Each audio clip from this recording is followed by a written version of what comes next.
The Squid Games reality TV show is kinda strange. So if you haven't seen the original Squid Games Netflix series, then it's basically about a bunch of people who are financially struggling, going into this sort of strange game thing and trying to win $46 million. It's better if you honestly watch it because I can't really explain it since I've not watched it for 2 years. However, in the 2 years that Squid Games has dropped from the face of relevance to the point it has been forgotten worldwide, and everybody even forgot about the fact it was getting a season 2, they decided to release Squid Games the reality show. Now already personally I think this was a weird thing to do for a show like Squid Games. How these people who were struggling financially and were in debt were being abused by the ultra elite rich people to kill each other in these stupid mini games. In the end, the winner of the Squid Games, our main character, realizes that this is wrong and he vows to put a stop to it. The whole premise of it is to show how dystopian the idea was, how wrong it is to get people who are struggling financially in a vulnerable place and put them into this game where they kill each other to try and win money. It's supposed to show the downsides of capitalism, the problem with the ultra elite rich people, and yet we made it into a Netflix game show. There was this clip that I've seen all over the internet that Netflix themselves posted of one of the contestants reacting after losing a game.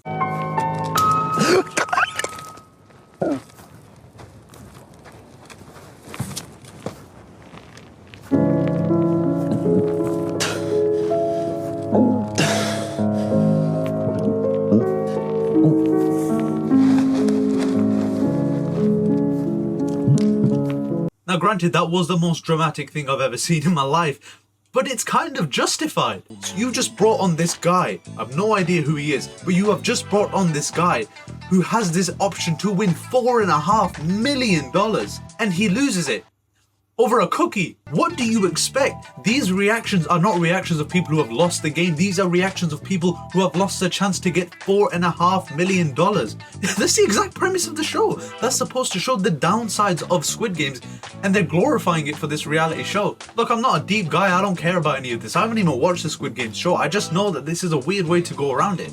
Keep in mind, a Squid Game reality show nobody really asked for. Squid Games was forgotten about the minute it released because everybody binged it and forgot about it. Season 2 still not out yet, so nobody cares to talk about it until then. On top of that, Mr. Beast did this exact same idea. The thing is with Netflix, it feels a lot weirder because Mr. Beast is a creative YouTuber. Netflix is a multi-million-dollar media entertainment company. So the difference between a solo individual YouTuber and a multi-million-dollar company getting over 400 people to do these stupid degrading mini games in order to win $4.5 million just sounds like Squid Games. Just sounds like the exact premise of the show. This guy's overreaction is indeed an overreaction, but it's justified when you lose $4.5 million over a cookie. They've clearly scouted out people who were probably struggling financially, needing money, and saw this as a way to get that money. The fact that he probably didn't get anything in a game where he could have won $4.5 million because he didn't cut a cookie properly just kind of explains everything that's wrong with this. The Squid Games reality show becomes the Squid Games TV show, minus the death. The thing is, a lot of contestants on the show were actually revealing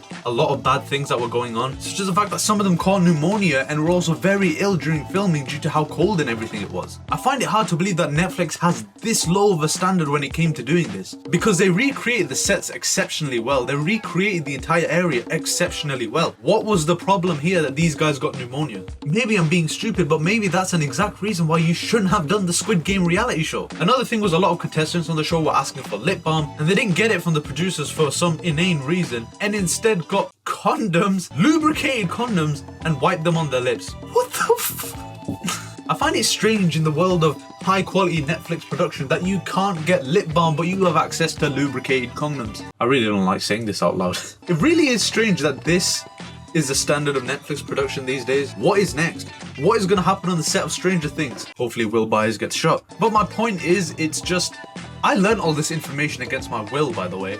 I wasn't actively searching for this information. I didn't even bother to watch the show. I'm doing my own thing, I'm making my own content, and bam, out of nowhere I hear things about lubricated condoms and pneumonia, and then this guy's just dying in the Squid Games arena when he didn't win. What on earth is going on? It's also reported that a lot of contestants on the show were kind of faking their reactions to a lot of things. Keep in mind, this is Squid Games, right? It was a very popular Netflix show, so a lot of people know Squid Games. They know what happens in the show. They know what the show is about. But in this, a lot of them are kind of overdoing it to the point where they've probably never even watched Squid Games in their entire lives. All of them just walk into the same place and they're like, wow, what is that? Who is that dude right there? wow. It really is over the top, and they do it to kind of entice the viewer, because if everyone knows what happens, then it's not really that exciting, is it? I don't know, maybe you should think twice before you make a whole reality show based on a TV show that everybody's already watched. That's just me though, that's just me. Personally, I don't know why they did this.